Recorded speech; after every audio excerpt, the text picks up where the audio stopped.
ភាសឹកជួបស្នេ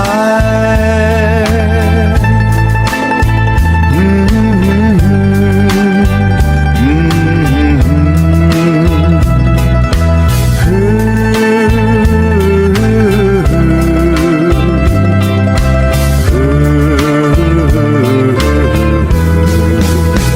បងបានជួបស្ងួនពេលអូនភាសឹកឃើញហើយគេងនឹកដូចមាននិស្ស័យទទួលអំណោយដោយចិត្តភក្តីដូចមានមុនអ្វីឲ្យបងលងស្នេហ៍អូនបានភៀសខ្លួនកិច្ចពួនសងគ្រាម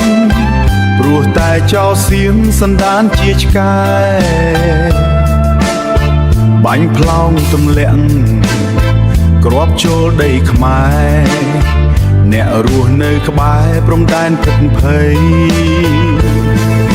ស្នូកម្មភ្លើងយន្ត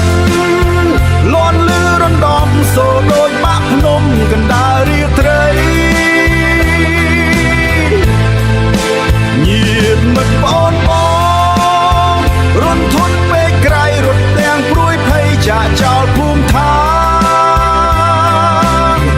រត់ទាំងព្រួយភ័យចាក់ចោលភូមិឋាន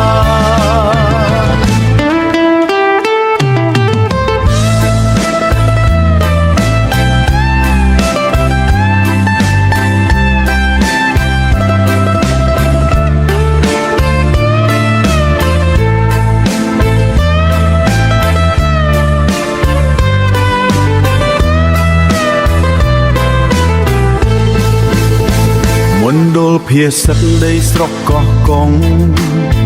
បានជួយស្រោចស្រង់ផ្ដល់ក្តីសុខសាន្តជួយឲ្យរូបខ្ញុំបានជួបកល្យានពេលស្រុកសានត្រានបងចូលស្ដីហើយបងចូលស្ដីហើ